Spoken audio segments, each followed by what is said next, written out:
Hello everyone, it's your boy Neo, and I'm gonna restart that just in case Facebook and YouTube are late like they usually are. What up, what up, what up, everybody? It's your boy Neo, and I'm back with another real quick live segment I'm calling Meditation Simplified. I'm gonna tell you a quick story, and by the end of it, you should know how to meditate, and then I'll break down some other form of meditations and why I feel the way I feel about those. But I was working with someone real closely, and thoughts become things. After people, you don't get results in a couple of days, you start to wear off, you start to forget to do it. So I would appreciate as many reminders in my life as I can to stop, or to bring in the watch, or to do any of my mental exercises, because they just help me in the end. They improve my life for myself, my family, and everybody around me the more I do it. So yes, I'm going to take all the help I can. And that's what inspired me to, contact this person and, just get him a little pep talk. But at the end of the day, I'm like, listen, because I know that, people hear my videos and they're like, all right, I'm going to start tonight, da-da-da. Next thing you know, it's 2 days later. And if you did start that night, it's 2 days later. You forgot to do it. Life is coming at you at 100 miles an hour. Even if you're not doing anything, you're just busy. You forget to do. That's the hardest thing, is remember to do these. So I told her, I said, as soon as this video's over, just stop. Okay? I don't want you to think of anything good. You don't have to dig into your memory bank and find a great thing to think about. I definitely don't want you in a bad place. But just stop for a second and just be. Just exist. Now, they have this thing called mental torture, where your brain, basically, your brain is like, it's got muscle memory. It's been working at 100 miles an hour this whole time, and it can't slow down. You feel like you can't slow down. It's muscle memory. It is what it is. And they call it mental torture. And you can range how much you suffer from mental torture by how hard it is for you to even grasp the concept to sit there and do nothing. Because I know a lot of people will be like, no. And I know people that'll try it and they can't do it. I always say the average person can't sit in a quiet room for more than 3 minutes without getting antsy, getting up and walking out, or picking up their cell phone. Now, asking you to take time out of your day to just stop and be bored, as some people would see it, how opposed to that you are, and how much it pisses you off to attempt it. That is your range of how far you are from being at peace. When you're in that moment, that's what I always tell people, when you're in that moment where you just stop, no good, it's no bad, you're just here, you're acknowledging the moment as it goes by, that is when you are enlightened. And take it in, because it only lasts until your first thought. As soon as your first thought comes, oh, I gotta pick up eggs tomorrow. As soon as your first thought comes, you're no longer enlightened. And then you could be basking in that thought, thinking about it, contemplating running scenarios for the next 30 seconds, for the next 5 minutes, before you realize, oh snap, I'm supposed to be staying present, let me go back. And as soon as you go back to staying present, congratulations, you're now meditating. That's all it is. I would encourage you to try to stop that thought as quickly as possible. But honestly, you're only going to clear your mind for 2, maybe 3 seconds. If you're good, 3, maybe 4 seconds before that random thought is going to come in, and you shoo it away like a child's antics. Good or bad, doesn't matter if it's truthful. If it seems like what might happen, I might get evicted if I don't pay this, that. No, shoo it away. What you're doing is you're playing make-believe. I was talking to my son about this earlier, and I always talk about it to other people. Playing make-believe, people hear that and they don't want to do it. I'm not wasting my time with that shit. Guess what? When you picture yourself at work tomorrow, what do you think you're doing?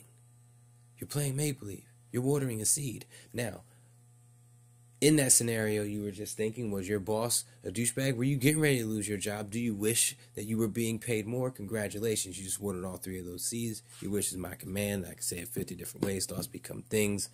Third law of attraction, whatever. You're manifesting that into your life. And so that's, that's why all this is tied in together. And yeah, I mean, basically that's meditation. When you clear your mind and a thought comes in and you make the effort, realize that thought is there and clear your mind again, you are now in the middle of a practice. And you're doing it and you're getting. I encourage you to keep doing it. Gain better control over your mind. I've seen people, I didn't think it was possible. I've seen people that, from my hood, Camden, that have completely transformed this part of their mind, and it's changed their lives. They don't pop off as much because their tolerance for certain things has been broadened. We all see people with short temper, but once you have a better control over your mind, when it goes to take you there, you kind of can check it. And then you get good at it, and it's auto check, and then you're done with it. You're not, next thing you know, and it's a work in progress. But gaining control of your mind, gaining control of your average thought, all of that. Getting control of your average thoughts and shaping them, that's one thing. That's proactive manifesting, which kind of is a great segue into my next point. A lot of people do what I think is called, what I call guided meditation, where they'll walk you through a forest and you can hear the wind blowing, and all that is great. But honestly, I call that proactive manifesting. Okay? When you're thinking about the future, when you think about the past, doesn't matter, good, bad, when you're having a thought, you're watering a seed. You're placing an order with the universe. The only way for you to let God's plan unfold is to be present. Absence of that, which is what I'm asking you to do, to stop and be present. Let God's plan unfold for you in the background for a couple seconds. Stop watering seeds. So that's what, like I said, guided meditation, you're guiding someone through a thought process. I mean, it kind of makes sense to me. But meditation as a whole, and I know a couple coaches that I even interviewed back on my show, Off the Bench, when I was working at the network every week, I know a lot of them would disagree with me because a lot of them use that, to make money, that technique. But, I mean, it is what it is. Absence of thought is absence of thought. It's not, if you're walking through a forest and listening to birds chirping, you're not absent at all. I'm implanting the thought into your head. But anyway, that's why I feel this way about meditation. And, at the end of the day, like I said, if you want to make God laugh, tell him your plan, because his plan is so much bigger than yours. And how do you let his plan unfold? Stop placing orders. If every thought is placing an order with the universe, and it'll come in its own time, but on your dime. And by on your dime, I mean your energy. You're putting your energy. You get one energy dollar for every moment of your life. Okay? And if you dissect that one moment, guess what? I only got one thing I can do. I can't control anything around me.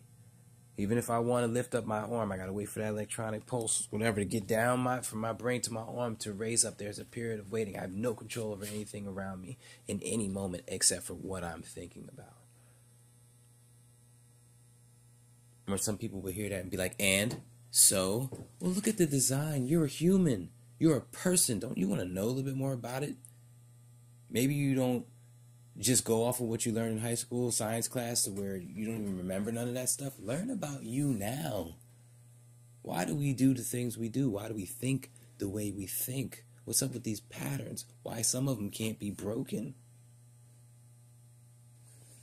I see a lot of people doing a lot of talk shows and a lot of stuff like that, and I don't really see them breaking it down at all like this into the thought process, where it goes, how to keep it here. And I could toss you the keys to a Lamborghini and show you the car. But if you ain't never seen a car before in your life, did I just help you at all? No, I gave you something pretty to stand next to. Oh, it's pretty, it's shiny. That's it. That's why I try to, teach people the nuts and bolts of the human psyche. That way they don't need a weekly tune-up from me. They don't need me to talk to them every week. That's why I don't really like to repeat things. I like to come to y'all when I come up with something new, like tonight. If I have to give you a weekly pep talk to get you back up in spirits and back up in happiness, I'm doing something wrong. Really. I'm doing something that requires you to come back. So I'm just giving you enough for a week, basically. Nah, that's not how I roll. I'm going to make you self-sufficient. That's the number one rule. I don't want returning customers. If you return to me, I didn't do my job. Not all the way. I mean, unless we had a half-hour session and we really needed like 4, then, I got you. But I don't do them no more. No more private sessions, unless exigent circumstances is what we used to call it in the police department. But yeah, that's meditation simplified. Clear your mind. When a thought comes in, the second you make a conscious effort to clear your mind again, you are meditating. So keep doing it over and over and over again. If you turn like a monk, don't let anyone tell you they clear their mind for 2, 3, even 1 minute at a time. If you're a Shaolin monk or something like that, I got you. I'll give you that. But if anyone tells you they could do it for 45 seconds, 30 seconds, don't believe it. Don't believe it. And don't even listen to what that person's saying. Not about that subject, because they clearly lying. Okay? At the very least, if you have nothing to worry about in your life, at the very least, you have to worry about meal security. Where are you getting your next meal from? It's a legitimate worry. I see having faith, but as long as the possibility exists, it's to be feared. So it'll never fully go away. And people that say they could blast it away for that long, they're crazy. I'm good at this stuff, and I'll give you 4 seconds. And that's when I'm meditating daily, which I don't do anymore because of, injuries and pain and stuff like that. That it's hard to manifest away because it's hard to trick myself that I'm not in pain when I am. But I deal. It is not great. I have healed a bunch of pains. And just this one, yeah, I'm on it, y'all. I'm on it. I'm a work in progress. And as I progress, you guys will be here with me. I've been spending a lot of my time on the it's like 2 pages long, and it's something I want to try. It's like 2 pages of you basically reminding yourself. I talked about this briefly in the last video. But it's just something that you could read into a recorder, upload right onto your phone, and just play it. Play it while you're brushing your teeth every morning. Trust me. Trust me. It works. It works. If you play it twice, hook it up on Bluetooth and play it on the way to work. Make it as long as you want. The longer, the better. Put pauses in there to allow you to stop and marinate in the thought and refer to everything in the past tense. As in, you did this today. Because you want to manifest a future where you're saying, wow, I did this today. By the way, the lottery's popping. And I'm feeling good about it. Feeling good about it. Y'all remember my lottery run a couple years back. I'm feeling good about it. So something told me to pull a card. Something told me to buy a ticket. So I bought a ticket. And then on the way home, and I ain't bought a ticket in months. And the way home, I saw that the numbers was up. I was like, let's go. So that's where we're at with that. A couple manifestations I brought into my life this week. One of them was long awaited since August, but it's here. I try not to get into too many details because I don't want it to be about me. I want it to be something that anybody can use for any situation. But I just got approved for something, and then I got some funding, and, everything just came together. And that was pretty damn sweet this week. Along with some other things, health, wealth, love, and happiness, everything, slight jolt. And I like it. It's all following this new mentality that I keep trying to upgrade my mentals. I'm doing this new one. It's thanking God, but it's so meditatively personal. It's almost scary. It's like a surreal experience. And I just have to word it right to really get you in that headspace when you look up. Anybody, want to chip in, volunteer some information, hook a brother up. But yeah, I'll be coming to you guys with that soon. And yeah, that's what it's been. That's what it's been. Another successful week of manifesting and getting at you guys. But this next one, this one is big. This new God section I'm working on right now, as far as communicating, effectively communicating, it's like I cracked his computer. I kind of feel like that because I'm using these things and they're working. You don't understand. Like I wish I could fully explain all this stuff, but I'm in the middle of a transition right now, and that's the transition that I've been wanting, and it just so happens to come now while I'm doing this. I'm in the middle of I need them. Say it again. Say it with your chest, boy. I love it. And, wish I could scream right now. I'm in the middle of the transition I've been waiting for.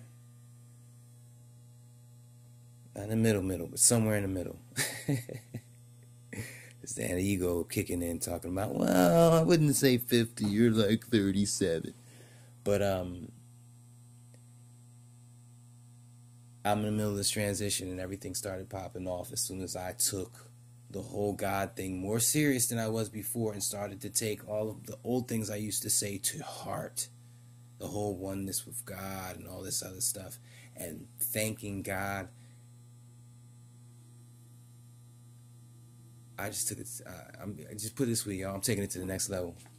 I'm taking it to the next level, and in doing so, my proof, as always, you guys know it. As always, my life is my resume, and my proof will be in the pudding. I'm not asking you to do anything. I would never ask you to do anything had I not shown you yet. I'll tell you what I do. But the things that I ask you to do, like meditate, use thoughts become things, do these mental exercises, that's because I did them and they worked. So this last God section I'm working on, I'm going to perfect it. I'm going to work my ass off and I'm going to get it done. And the proof will be, well, you'll see. I love you guys until the next time. Yo, you got me hyped now. It's your boy Nehemiah Davila, a.k.a. Neo Positivity. I love you guys. Stay tuned for some ish. We're about to go on a ride. Until then, this has been another one. Keep meditating. Get control. Keep meditating. Gain control. Or more control. Till next time. Peace.